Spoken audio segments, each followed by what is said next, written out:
Months after our investigation into a South Carolina politician holding 2 positions of power, all in favor, let it be known by aye. Aye. Casting votes on 2 governing boards, the 5 lawmakers with the power to fix this constitutional violation. We'll be taking care of that as soon as we can.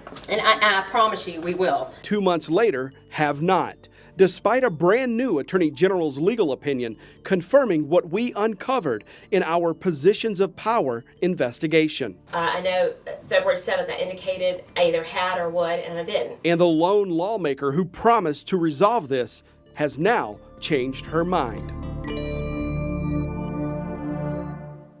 An elected Chesterfield County school board member is still hanging on to her technical college board seat tonight, hanging on despite the state's law firm confirming that Kimberly Birch is violating the state's ban on one person holding 2 positions of power. State lawmakers who could fix this won't. And here's Chief Investigator Jody Barr with an update to positions of power, a Queen City News investigation. When we showed up to the South Carolina State House in February, not one member of the Chesterfield County legislative delegation would agree to interview with us. Weeks before, we sent Senators Gerald Malloy and Penry Gustafson and Representatives Pat Hennigan, Cody Mitchell, and Richie Yao everything we found related to elected school board member Kimberly Birch.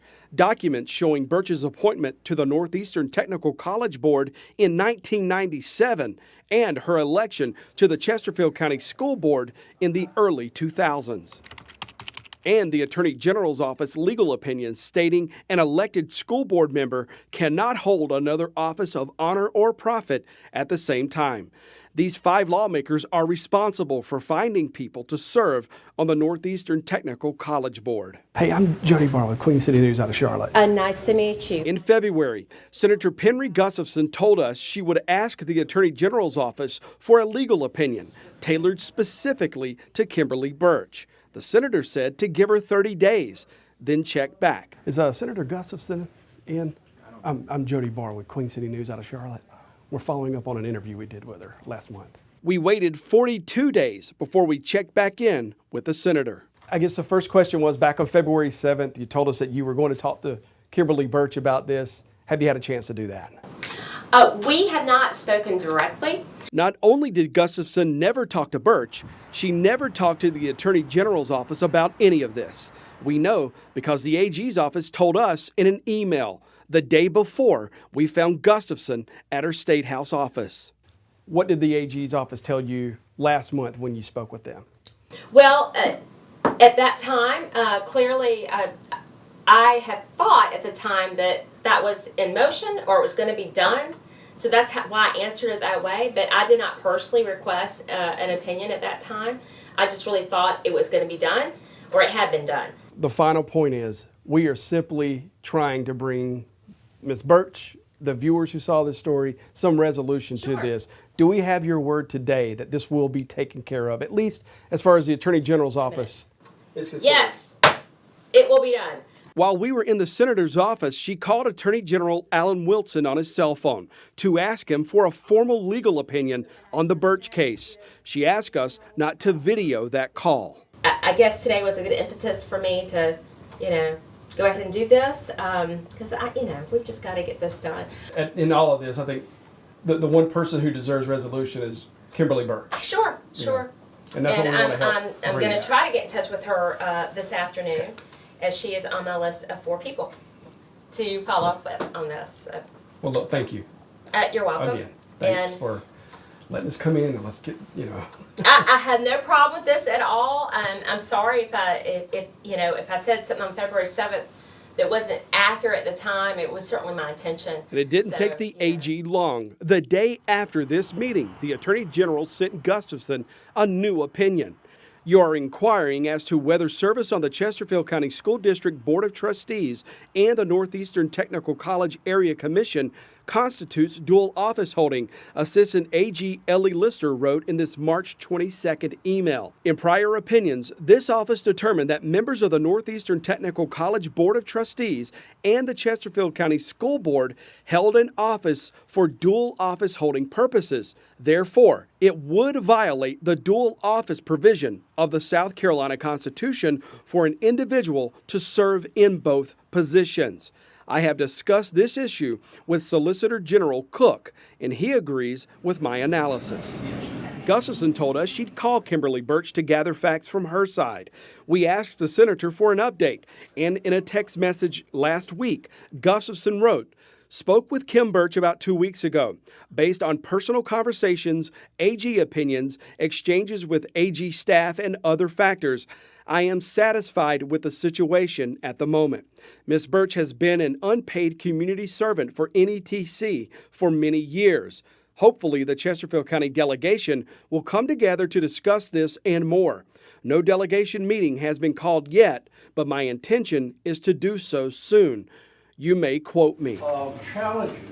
Birch isn't the only unpaid NETC board member.